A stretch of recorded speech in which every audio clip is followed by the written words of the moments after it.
పరీక్ష పెట్టాడో వాడే దిగొచ్చాడు. ముట్టుకుని కదిపాడు. ఓయ్ కలయా కలయా అని పిలిచాడు.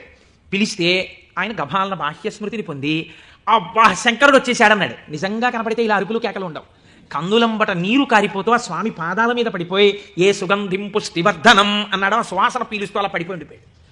శంకరుడు భుజాలు పట్టుకుని లేపి, ఒరే నాన్న నువ్వు ఇంటికి వెళ్ళి ఇంత అన్నం తినరా, నా కడుపు నిండుతుంది, తొందరగా బయలుదేరరా నాయన, ఇక్కడ ఎన్ని నైవేద్యాలు పెట్టినా నాకు వంట పట్టట్లేదురా, నువ్వు ఇలా పడిపోతే తొందరగా వెళ్ళరా బాబు, నీకు ఎక్కడ లేని ఐశ్వర్యం ఇచ్చేశాను, కావలసినంత గుగ్గిలు వేసే, ముందు వెళ్ళి అన్నం తిన్నాను. అప్పుడు ఆయన ఇంటికి వెళ్ళాడు.